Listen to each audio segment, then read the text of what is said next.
রাস্তা দিয়ে যেতে যেতে হঠাৎ দেখলাম যে রাস্তার ধারে একটি পুষ্কুনির মধ্যে জাল দিয়ে মাছ ধরতেছে।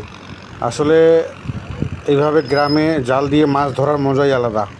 আপনারা দেখতে থাকেন কত সুন্দর সুন্দর ছোটো ছোটো মাছ তারা শিকার করলো। হ্যাঁ, আসলে অসাধারণ একটি দৃশ্য। এই যে কচুরি পানার মধ্যে মাছগুলো ঢুকে আছে, এই যে এক দিদিমা মাছ পলিথিনের মধ্যে ভরে রাখছে, দেখেন কত সুন্দর। এই যে দেখেন, আপনাদের ভাষায় এগুলা কোন মাছ কমেন্টে জানাবেন। হ্যাঁ, আর আমরা এগুলাকে আপনার গ্রাম্য ভাষায়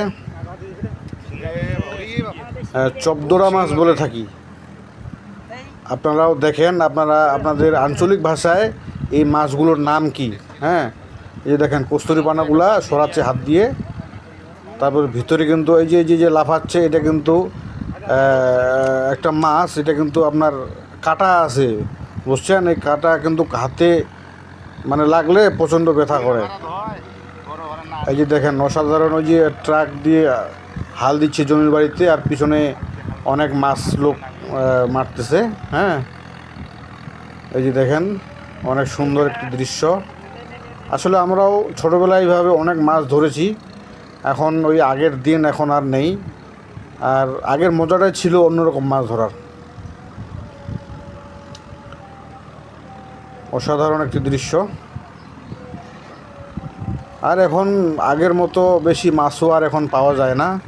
তারপরে আকাশের বৃষ্টিও তেমন একটা নেই, এখন যা পাওয়া যায় আর কি। দেখেন, হ্যাঁ, অনেক একটি সুন্দর, অনেক ভালো একটি দৃশ্য।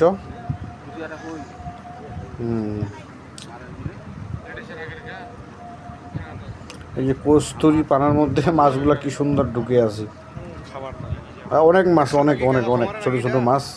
আসলে এই মাছগুলা কিন্তু খেতেও কিন্তু অনেক স্বাদ লাগে। এই মাছগুলা খেতে বাজারের থেকে আপনারাও চাইলে কিনে নিতে পারেন। হ্যাঁ, অসাধারণ একটি দৃশ্য। গ্রাম অঞ্চলে সচরাচর সব জায়গায় এরকম মাছ শিকার দেখা যায়। এই যে রাস্তার মধ্যে একটা ব্রিজের কাজ চলতেছে, তার মধ্যে এই যে কাকাবাবু দেখতেছে মাছ। ওনার বয়সও কিন্তু অনেক। তো আমার পেজটিকে ফলো রাখুন, এরকম আরও নতুন নতুন ভিডিও